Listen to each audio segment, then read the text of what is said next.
Kim's left now. Now Kim's gone. She's gone for. She left last Tuesday. This Tuesday. Well, we'll say last Tuesday because we're recording this now. But so she's gone Tuesday, and she leaves for how long? How long is Kim leaving for? It'll be 8 weeks when it's all said and done. Is it total? So there's 7 weeks of treatment, but the time spent out there will end up being 8 weeks. All right. So let's go back a little bit. Let's start with how. Let's start as first as how you found Invita. We'll bypass because we've already talked. I talked to Kim. All right. Let's go into where you found Invita because that's where we're at now. We can't go backwards. Right. So we're at Invita. First, how did you find Invita, and who did the research for you about Invita? Because I've never heard of it. I don't think a lot of people heard of it, to be quite honest. Not only did we never hear of it, we never heard of that kind of treatment even being an option. So the day that we were officially diagnosed with the stage 4 metastatic breast cancer, even though we had a pretty good idea that was what was ahead of us, to hear those words, that was a hard day. Okay. So when I talked to Kim about it, you guys had already been through the first round, but this one was different. And why do you feel it was different? Because we just knew. We were ready. We were ready, and we knew what it meant if she was to get that diagnosis. We knew what it meant for her. We knew what it meant for the family. It wasn't good. We knew it wasn't good. So anyways, we got that diagnosis, and I know, like she told you, we were in Allentown, and we took back roads home the whole way, and we just cried, both of us. We didn't speak much. We just kind of cried, and we're just so concerned about the kids and how are we going to tell the kids and what this was going to do to the kids. And it was just hard to wrap our heads around. And, we just loved each other. We told each other we were going to support each other through this, and that's what we did. So we got home, and I told the family members that I needed to tell. She told the family members that she needed to tell. And then once I was able to communicate without crying, I made a phone call, and that phone call was to Heather Geiser. And I have a lot of respect for her practice and what she does and her knowledge. And what does she do? She is a Reiki master. She has Soulfully Aligned over on Market Street here. And I know that just through talking with her, she's had her own battles with health, and she's made herself better through a lot of her diet and holistic means. So that was my first phone call. And I called her, and I just wanted to talk to her and say, hey, can you help us on this level with diet, with your Reiki, with any, the holistic measures and the powers that you bring? And she said, absolutely. She would love to help us. And, we went back and forth for a while in that conversation. And at the end, she said, but I want you to do me a favor. And I want you to call this place called Invita out in Arizona. And I said, okay, great. Will you send me a link? She sent me a link. I hung up the phone with her, and I called them. Okay. So was this before you called it, did you stop the medication? Did she stop the medication? Oh yeah, we already stopped. Okay. So you were now going all natural. No, I'm sorry. We didn't start yet.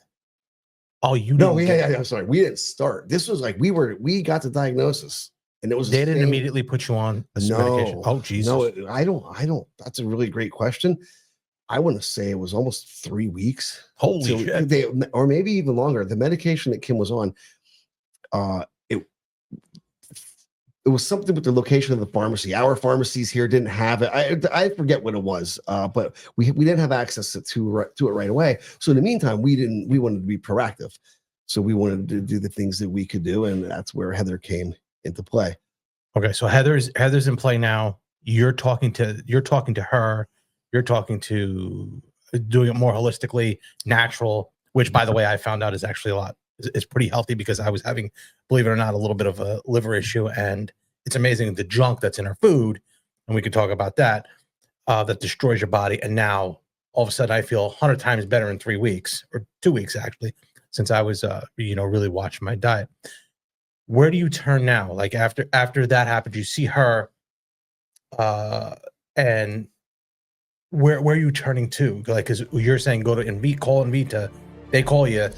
It's not just I like, called them. well, it's not like you pick up the phone and say, hey, we're going. I mean, did you even know what the cost or anything? No, I called them, and it was one of those. They answered the phone. It was, you know, I was expecting this big, huge place, but they answered the phone, and I believe the guy's name was Nick, and it's at least someone that Kim still is in contact with to this day. That's her patient advocate, and he passed me off to someone else, like to just give me an introduction, and it was just a listen. It wasn't even like to really ask questions. He just basically said, you know, what is her diagnosis? And, you know, she just kind of went around and about and said, generally speaking, you're here anywhere from, 12 weeks to 16 weeks, blah, blah, blah. Each case is different. And then she said, you're looking at anywhere from 100 to, 150,000. And I went, oh, it was really nice talking to you. Yeah. Yeah. Well, I know Kim. Well, okay. So I know Kim said that you guys are looking at options in Mexico, different things. So Texas, Los Angeles. At this point, when you get that diagnosis, obviously you're going to reach out to whoever. Right. Yeah. So I get that. But Kim told me that that's the one she wanted to go to in the back. Now, when you get this diagnosis as this is, did they give you success rates? Did they give you anything? Did they guarantee? They said it works. They said it works. So we heal people. Okay. They said go read our success stories. Okay. So now let me. All right. Here's where it gets a little deep here. So you're getting someone telling you that your wife has stage 4 metastatic breast cancer. There is a company that nobody evidently knows about either. You got to pay cash, obviously, and nothing's covered. Why in the world is this place not as promoted as it should be if they have the success rate that they have? Is it because they cure people? I mean, that's just I'm just asking you, and I'm not trying to put you on a spot there or saying that. I'm just saying this is something, and this story, why I'm trying to frame it like this is because why should not this get out to the people who have the resources? There are people who have resources to do that. And it's not a company, because I never even heard of it. I've never heard it. And I know a ton of people have cancer. Why is this a viable option because of the success rate? What stats did they tell you? What did they tell you about it? Well, and not I don't want the stats, obviously you can't tell them off the top of your head, but why were you so confident that this company, because let's be quite honest with you, everybody says from every guru in America that says, oh, I can cure this. And I'm not saying it's a cure, but the results speak for themselves. Well, that's it. We read the patient success stories. Mm-hmm. So they were either lying or they were successful. Sales, yeah. So, and it's not that they weren't heard of. It's where we are on the East Coast, like out that way, they're very well known, and that in Arizona, that's like a holistic capital of the United States, if you will. Tucson has a lot of great places. So when we were looking, most of the places we found were that area in the Arizona between Scottsdale and Tucson. The reason why we looked at other places was flat out the money. Okay. The money. Because you're looking at it as that's unattainable. Mm-hmm. And so we were looking, and there were other places. Mexico, it was a fraction of the price, but neither one of us had our passports. Yeah. And, so there was, but that was still like Mexico was high in the running. When the decision had to be made like that. We didn't have time for any of that. Like we looked into emergency passports, like we were weighing our options for each place because we were really trying to look at the financial aspect of it, and we didn't want to start something that we couldn't finish. Okay, so once you get what you, and I know the story goes to where you only have a certain amount of time because, as you told me, it was getting very, very dire there. She was down under 100 pounds. George. I mean, it was, and this was the vacation. So, yeah. Well, before that, when she was in the hospital, leading up to that, Kim's as tough as they come. She doesn't complain about pain. She, I'll know that she's in pain for things, but she just fights through it and does what she has to do. Goes about her day, and that's the weird thing because I'd heard, everybody, Berwick Small, you hear that someone that said, "Hey, I'd heard Kim was having some issues." I said, "Oh, I saw her the other day. I didn't, I didn't know how bad the You issue. came to me and asked me. Oh, I did. You said you came to me and asked me. And you're like, I just talked to her, and she didn't talk about anything about herself. And That's right. That's right. And you said, but I had heard, I don't know, a baseball game or something. Yeah, it was at a baseball game. And Someone told me that. And I said, yeah, and I told it to you. And I will say it took me back. Yeah, I didn't know. Yeah, I didn't know what had happened. You were shocked by it. But there was a 4 or 5 day stretch where in the mornings she would wake up in the worst pain that I've ever seen her in, crying, rolling around. She couldn't get comfortable. She'd walk, she'd sit, she'd lay, and it would be like for an hour and a half each morning. But she kept it low enough so the kids would never hear her. She didn't leave the bedroom. She stayed in the bedroom, and she would cry. She would literally cry to me, and she would say, Jonathan, please help me. Please make it go away. I've never heard her act like that, say anything like that. And then after the 3rd day, 4th day, you lose track of time in situations like this. Blends together. It was more than 2 days. I know that for sure. And I just said to her, like, we're going to the emergency room. Okay. Like, we're doing it. And you know the story from there. She was admitted into the hospital, and that's where that all transpired. Right. So now Anvita comes into the picture. Let's get to that. So you tell her, according to Kim, you said, "Hey, we're going." And this is when you guys went to vacation, on vacation. Yeah. You had to make a decision at that point. When you said you're going, did you say you're going and knowing, hey, this is going to be good, or were you just like, holy shit, I don't know. I mean, we're just going and just we'll figure it out as we go, because you own your own going business. To Anvita. Yes. Well, so it wasn't just because of that. It was what had transpired prior to that, and just seeing her the way she is in pain and what was happening to her when she showed up to the beach. Right. Like just all those things, the culmination. No, I saw of the picture. There's this like, and it was so the decision was made for us. It had to be done. Okay. So what I'm trying to say is, okay, so you made that decision, but sometimes people fire a gun, then take the blindfold off. The reality is, and it's a blame on our healthcare system and because you guys have great healthcare, the reality is this is a very expensive procedure and they got to get paid. So I'm looking at it when I said, like, let's do it. Let's go. Yeah. Now we got to come up with X amount. Once you're in, you're in. But how, for you as the man of the house, did that burden you because you're like, shit, now I got to come up with this money? And that's just, I'm just being honest. It was life or death. And I just had faith that we would figure it out. That's why I say that is one of the most badass boss moves I've ever seen anyone do, is what she did. There she was dying. And she made a decision to leave her family, not knowing if she'd ever come back, to go be potentially by her self, going through these treatments to try to save her life, knowing that we don't have the money to do it.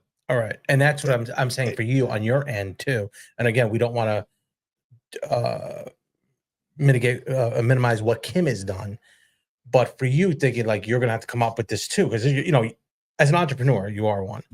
You sometimes just see what sticks, you throw it out there and see what sticks, and we go. So our attitude is a little different than the W-2 employee that gets a check every Friday. Sometimes you jump out there and then hope like that something's going to happen. Did you ever think when you jumped and made that leap that your reputation and Kim's reputation, your name and her name would be able to carry you like they have now? Well, that's why we didn't do it right away, because we didn't, how are we going to get that money? So you don't think that you don't think that that's even possible. So no, you never thought that. But what happened actually has to back up a little bit, back up 3 days to when she got to the beach, when Danielle brought her. And I knew it was happening. And I had talked to Danielle and she said, Jonathan, she does not look good. They stopped to get her some clothes. So let me just clarify, what was happening? That you were going to Anvita, or she was passing? I'm sorry. She was coming to the beach. Yeah, she was coming to the beach, but you said, I knew it was happening.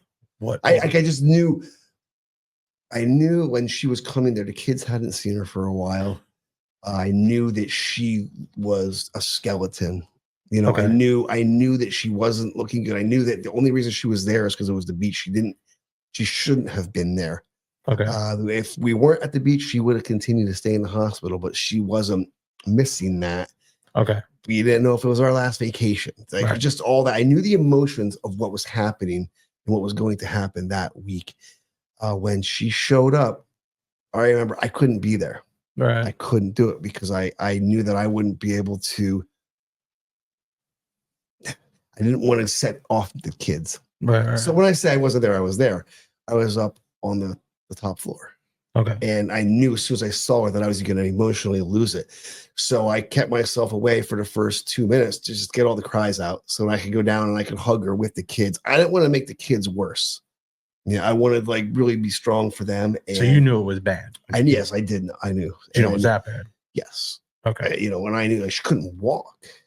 That's what I mean. Needed us. She needed all of us. She needed the help of a minimum 2, sometimes 3 people. Like they'll go up 1 step to get on the porch.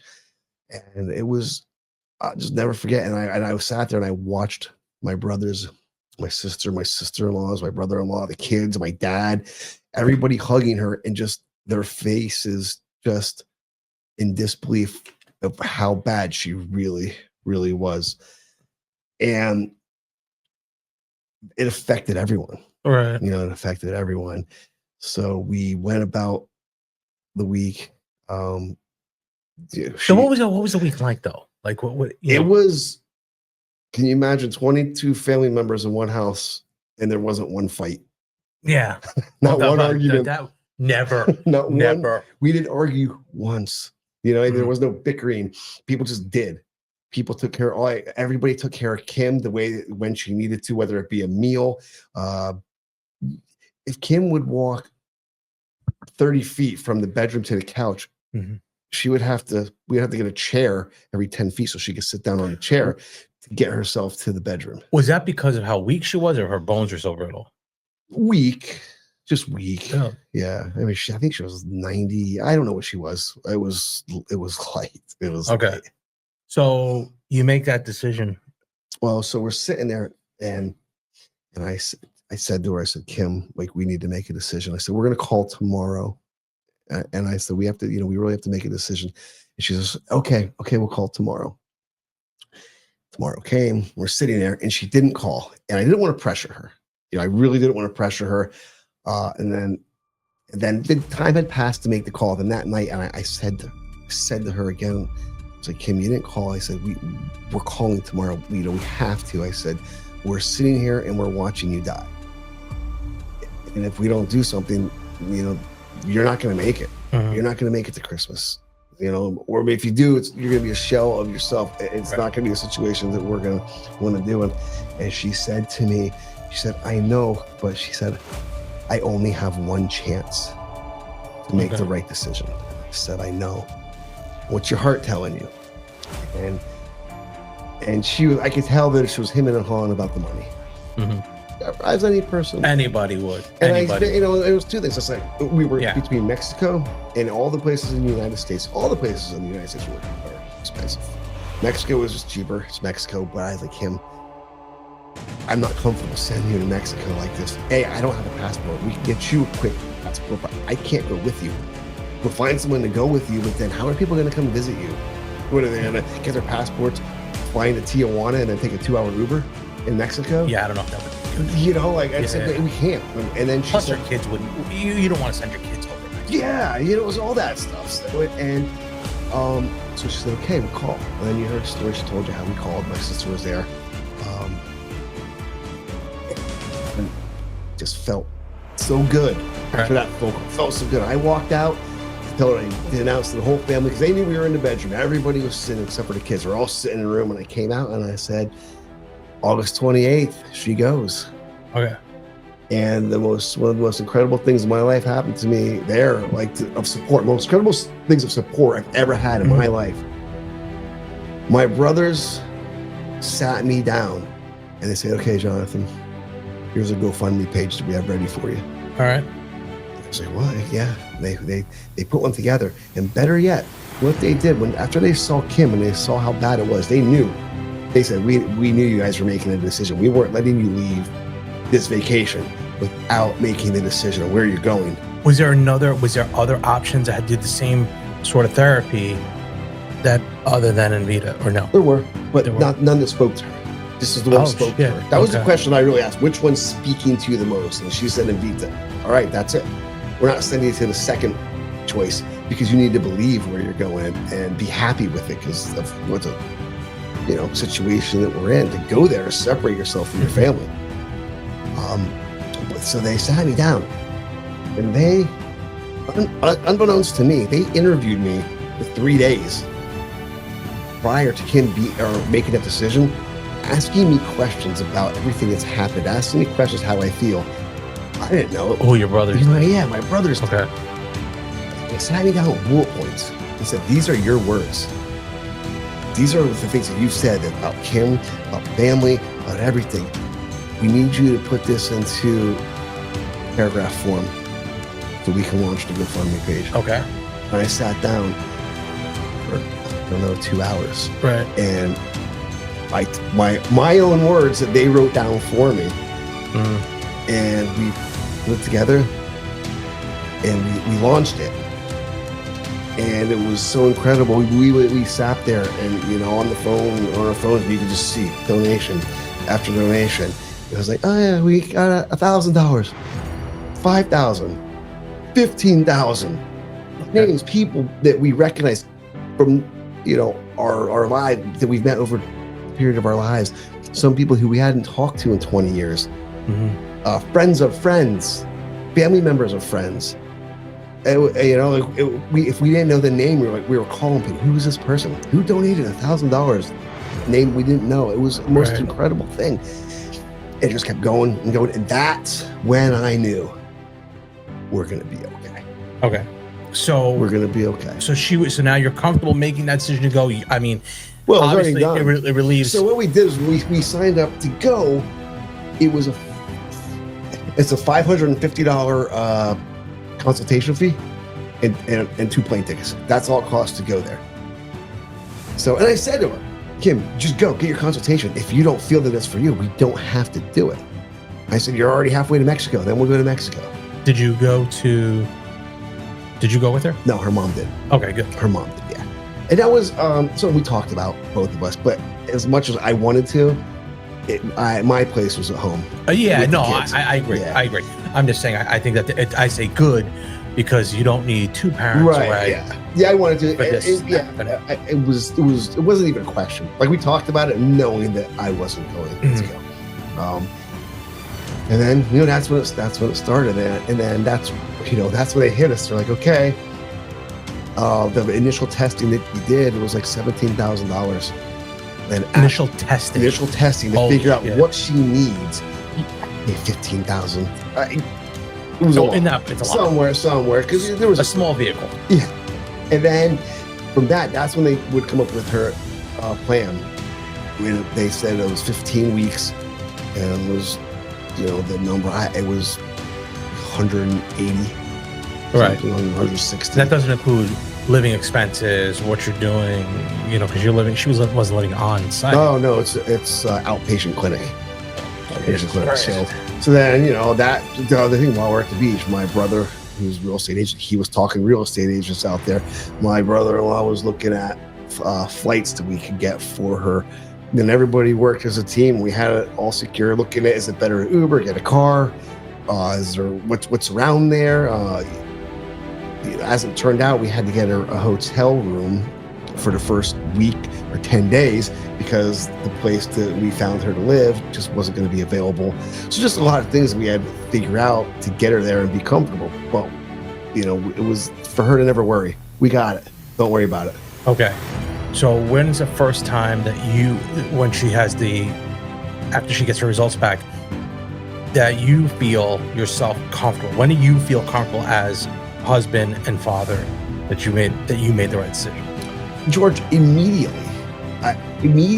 So you're saying there was no question in your mind at all? No. And I only say that because you got making the right decision. I knew we made the right decision because what we were doing wasn't working and she wasn't going to make it. And I knew, and Kim and I had talked about it, if the worst thing happens and she doesn't make it back, we did everything that we could. We didn't sit here and wait. We were proactive. We had a plan. The plan happened to come a lot earlier than we wanted it to, but we had a plan. So when it came to that situation, we just jumped on it and we went. So we knew we did everything we could. So that's at the point where it was like there was no regret. We knew we had to do that. Thanks for watching the Zapata Brand podcast. Please subscribe to the podcast and listen where all podcasts are available.